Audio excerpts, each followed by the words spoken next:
ನಿಜ ಆಗಿದ್ದೇ ಅದರಲ್ಲಿ ಅವ್ರ ಮೇಲೆ ಏನು ಕ್ರಮ ಆಗ್ಬೋದು ಪಾರ್ಟಿಯಿಂದ ತಮ್ಮ ನಡೆ ಇದೆ?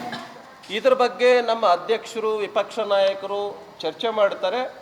ಅದರ ಸತ್ಯಾಸತ್ಯತೆಯನ್ನು ಗಮನದಲ್ಲಿಟ್ಕೊಂಡು, ಉದಾಹರಣೆಗೆ ಅವ್ರು ಹಂಗೆ ಹೇಳಿದ್ರ, ಇದು ಕಟ್ ಆ್ಯಂಡ್ ಪೇಸ್ಟಾ, ಇದನ್ನು ಕಾಂಗ್ರೆಸ್ನವರೇ ಕ್ರಿಯೇಟ್ ಮಾಡಿದಾರ, ಇದನ್ನೆಲ್ಲವನ್ನು ಕೂಡ ತೆಗೆದುಕೊಂಡು ನೋಟಿಸ್ ಅಂತ ಭಾರತೀಯ ಜನತಾ ಪಾರ್ಟಿ ಜಾರಿ ಮಾಡಿದೆ.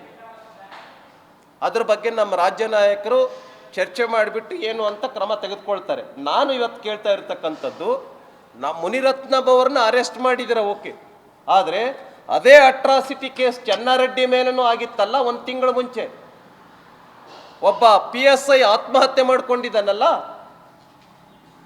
ಅಟ್ರಾಸಿಟಿ ಕೇಸ್ ಚೆನ್ನಾರೆಡ್ಡಿ ಮೇಲೆ ಹಾಕಿದ್ರು ಕೂಡ 1 ತಿಂಗಳವರೆಗೆ ಯಾಕೆ ಅರೆಸ್ಟ್ ಮಾಡಿಲ್ಲ? ಅಟ್ರಾಸಿಟಿ ಕೇಸ್ ನಿಮಗೊಂದು ನಮಗೊಂದಾ? ಇವ್ರನ್ನ ನಮ್ಮ BJP MLA ಅರೆಸ್ಟ್ ಮಾಡ್ತೀರಾ, ಚೆನ್ನಾರೆಡ್ಡಿನಾದ್ರೆ ಮೆರೆಯೋದಕ್ಕೆ ಬಿಡ್ತೀರಾ? ಇದ ನಿಮ್ಮ ಡೆಮೋಕ್ರಸಿ? ಇದ ಸಿದ್ದರಾಮಯ್ಯ ಅವರ ಸೆಕ್ಯುಲರಿಸಮ್? ಇದ್ರ ಬಗ್ಗೆ ಕೂಡಲೇ ಮುಖ್ಯಮಂತ್ರಿಗಳು ಮಾತಾಡಬೇಕು, ಹೇಳಿಕೆಯನ್ನು ಕೊಡಬೇಕು.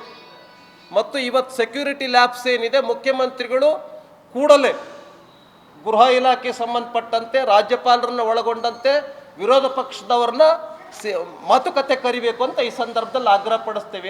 ಇವತ್ತಿನ ಸೆಕ್ಯೂರಿಟಿ ಫೇಲ್ಯೂರ್ ಕರ್ನಾಟಕ ರಾಜ್ಯದಲ್ಲಿ ಏನು ಗಣಪತಿ ಗಣಪತಿಯನ್ನು ಅರೆಸ್ಟ್ ಮಾಡಿರೋದ್ರ ಬಗ್ಗೆ, ಮತ್ತು ಲಾಂಗಮಂಗಲದಲ್ಲಿ ಲಾಠಿ ಚಾರ್ಜು, ಕಲ್ಲು ಎಸೆತ, ಚಪ್ಪಲಿ ಎಸೆತ ಮಾಡಿರುವಂಥದ್ರ ಬಗ್ಗೆ, ಇವು 3 ಸಂಗತಿಗಳನ್ನು ಸೇರಿಸಿ ವಿರೋಧ ಪಕ್ಷದವರನ್ನ ಕೂಡಲೇ ಮಾತುಕತೆ ಕರಿಬೇಕು ಅಂತೇಳಿ ಮುಖ್ಯಮಂತ್ರಿಗಳಲ್ಲಿ ನಾನು ವಿನಂತಿಯನ್ನು ಮಾಡ್ತೇನೆ.